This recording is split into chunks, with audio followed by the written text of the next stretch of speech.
You're a bachelor now. This is a bachelor pad. You haven't seen Carmen in 6 months, and she just Beetlejuices back into your life out of nowhere? Come on! She's not back into my life, Jimmy. Good! Keep it that way.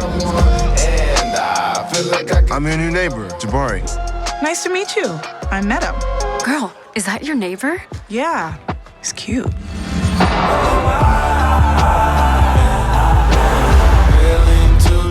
All right, then what happened? Then I just took her home. In an Uber, right? Slept on the back of my bike. Oh, God, I hate this feeling. Meeting someone in the city is a big deal. Let it be a good big deal. You rode a bitch home on your pegs? You like Jamal. Nice. Well, yeah, he's outside, and you don't really see that normally. What's going on out there? You have a backyard barbecue right now? Can you bring me some chips or something? I'm making your plate. Actually, Thank you so much. It looks so beautiful out there. Funny enough, my computer's sitting on the barbecue pit. Actually. Okay. Where are we right now? Yeah, where are you? Everything. I'm in Nashville, Tennessee right now. And, nice. Yes, Good. Yeah. That place is awesome. Do you live there? I just relocated from LA after being 19 years in LA. So I just got here. Wow. Nice, Okay, congratulations. I feel like that's about to be me one day. I know. I'm loving it. Well, the backyard's great. I love what you got.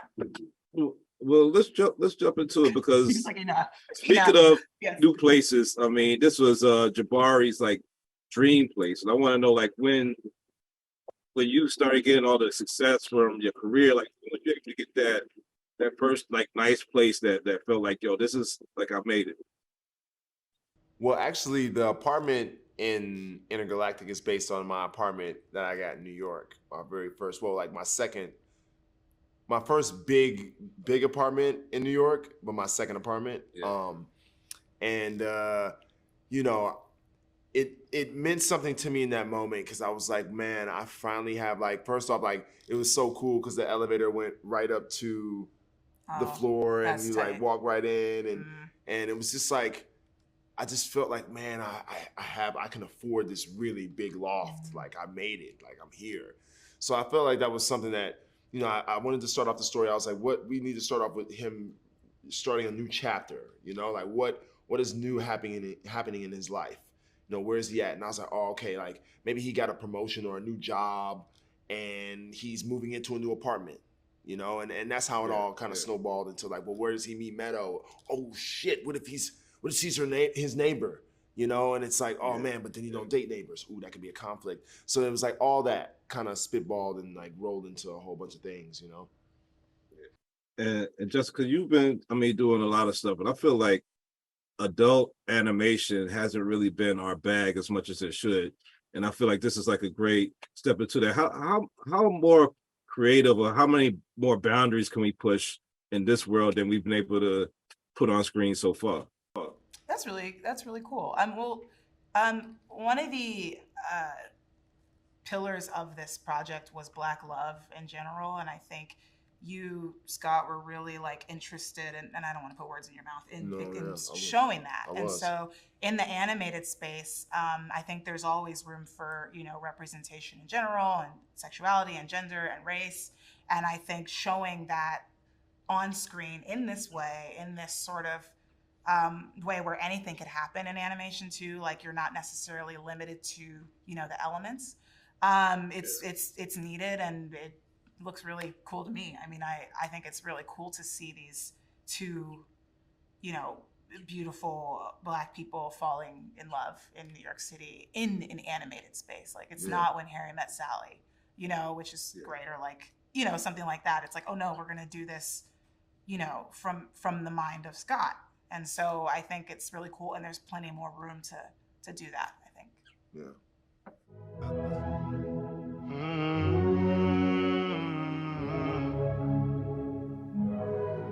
You're such an angel in your halo. Such an angel in your halo. Where'd you come from? Where'd you come from? Where'd you come from? Can I help you? Oh, I'm your new neighbor. The music. I am so sorry. You live here? Unbelievable. I go outside for 2 seconds and these derelicts turn my place into one oak. He never said he lived here. So, what's your name? Neighbor. Jabari. Nice to meet you, Jabari. I'm Meadow. I see so many parallels to stuff you've already done, Scott. I mean, How to Make It in America. I feel some of that in this story.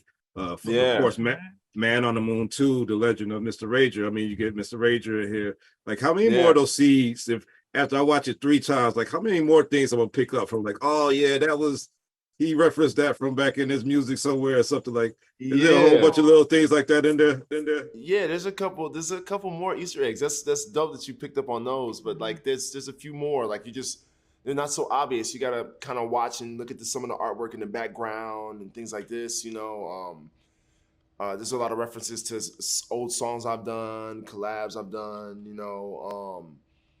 So yeah, like and there's also like QR codes within the show. Cool. That lead you to the album or other little special scenes, like deleted scenes and extra stuff. So I like the idea that it's like the Kid Cudi cinematic universe. You know what I mean? Like there's all these like really funny Easter eggs and stuff. I didn't know about the QR codes and stuff. That's really cool. Yeah. Well, the QR codes was something that they came up with, and I was like, man, this would be really great to like throw the album in there. So because I don't want people confused. I want people to go get that album and consume the show at the same time. So it was nice to just have something in there to just bring people directly to it.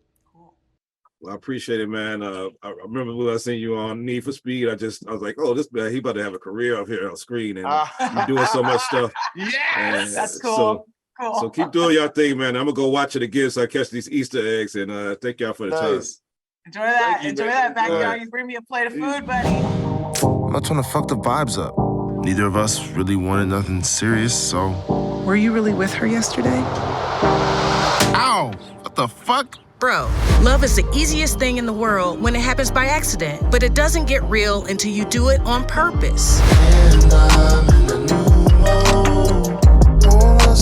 Love is a mother, boys. It'll find us all. It'll hurt us all. Damn it. It's the only thing that'll save us all. So, man, I guess first thing I gotta know, since this is on Netflix, are we gonna get any more of Black AF? I mean, like, I know you put that out there and mixed reviews. I loved it personally. I was like hoping we was gonna get another season of that. Is that a one and done? Maybe it's been in our mind, and I would love to do it. I left Netflix and went to Viacom. I still have a great relationship with Netflix, but we and I loved it. It was one of our favorite projects we've ever done. It's interesting. So I just got back from Atlanta. I cannot tell you how often I'm approached about when we were picked up for season 2.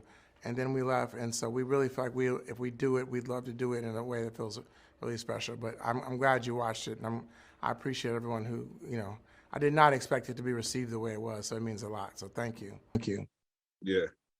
As a creator, I mean, I know this was born out of Kid Cudi's mind or whatever, but as a creator, when you have an animation, I feel like this hasn't been, like these adult animations hasn't been a Black our culture's bag as much as it could be.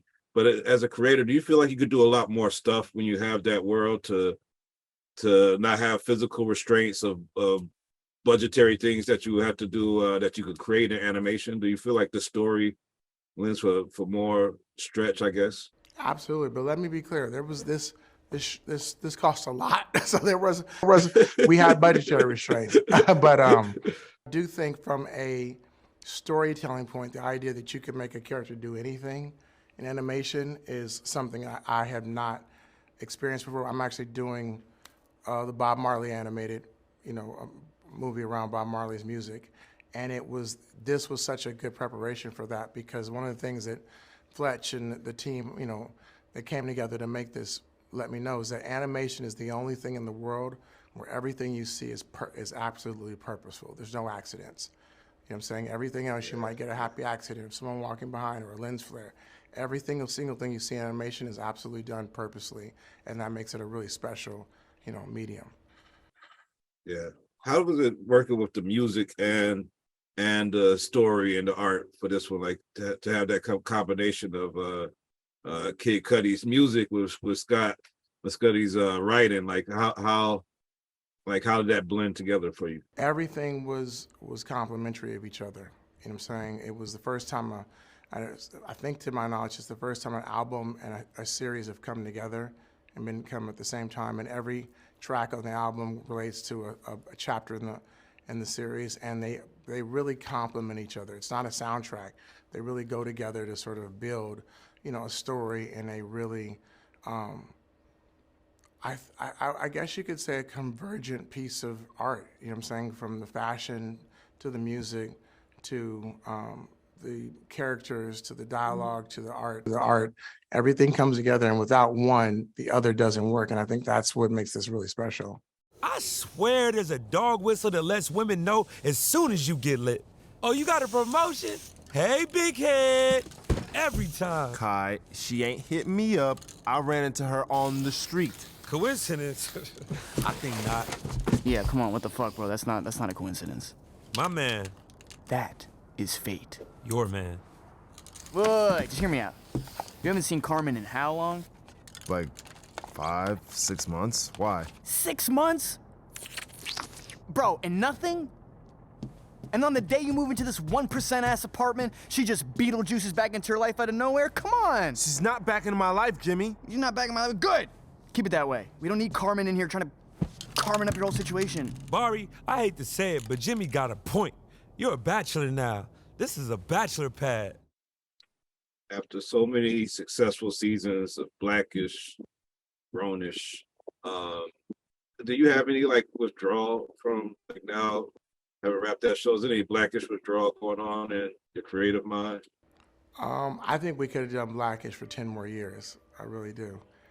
I feel like, you know, but I think that we were lucky to go out and be able to say goodbye the way we did. I look forward to many more seasons of Grownish. And I love the idea of being able to do things like this, because all those projects I learned something from that hopefully I bring to these things. And I think the biggest thing for me is just making sure that to keep elevating, you know what I'm saying, and making sure that we are, you know, putting ourselves in positions where we're doing things that feel like, you know, inspiring other younger generations to come and say, let's do it and do it better and do it better and do it bigger, and do things that we haven't seen before. So. All right, well, brother, you're always inspiration to see you doing your thing, man, and keep on knocking down them doors again, them big deals. Leo Love, I'm August 12th, so it's always there it is. there it is. Thanks for your time. All right, bro. I appreciate it. What's Black Tree from? Black Tree is just it's just the root of our people, man, telling our stories and having ownership in our media. So we've been around for 25 years now. We're gonna keep on doing it. I love that. I love that. Well, congrats, man, and keep it up.